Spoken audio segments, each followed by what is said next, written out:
ಧನುಷ್, ಕನ್ನಡ ವರ್ಣಮಾಲೆಯಲ್ಲಿ ಎಷ್ಟು ಸ್ವರಗಳಿವೆ? ಕನ್ನಡ ವರ್ಣಮಾಲೆಯಲ್ಲಿ 13 ಸ್ವರಗಳಿವೆ. ಸ್ವರಗಳು ಎಂದರೆ ಸ್ವತಃ ಉಚ್ಚರಿಸಬಹುದಾದ ಅಕ್ಷರಗಳು. ಮೊದಲ ಸ್ವರ ಯಾವುದು?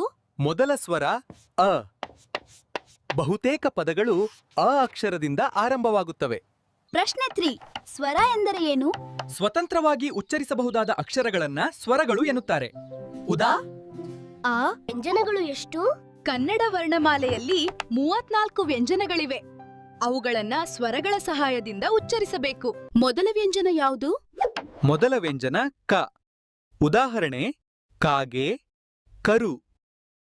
ಸ್ವರ ಮತ್ತು ವ್ಯಂಜನದ ವ್ಯತ್ಯಾಸ? ಸ್ವರಗಳು ಸ್ವತಂತ್ರವಾಗಿ ಉಚ್ಚರಿಸಬಹುದು. ವ್ಯಂಜನಗಳಿಗೆ ಸ್ವರಗಳ ಸಹಾಯ ಬೇಕು. ಸ್ವರಗಳ ಉಪಯೋಗ ಏನು? ಪದಗಳನ್ನು ಸ್ಪಷ್ಟವಾಗಿ ಉಚ್ಚರಿಸಲು ಸ್ವರಗಳು ಅಗತ್ಯ. ಅಂ ಮತ್ತು ಅಹ ಏನು? ಇವು ಯೋಗವಾಹಕಗಳು. ಅದಲ್ಲಿ ಅಮ್ಮನ್ನು ಅನುಸ್ವಾರ, ಅಹ ಅನ್ನು ವಿಸರ್ಗ ಎನ್ನುತ್ತಾರೆ.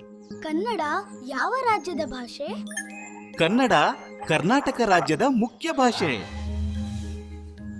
ವರ್ಣಮಾಲೆ ಏಕ್ ಮುಖ್ಯ? ಓದು, ಬರವಣಿಗೆ ಮತ್ತು ಭಾಷಾಜ್ಞಾನಕ್ಕೆ ವರ್ಣಮಾಲೆ ಅತ್ಯಂತ ಮುಖ್ಯ.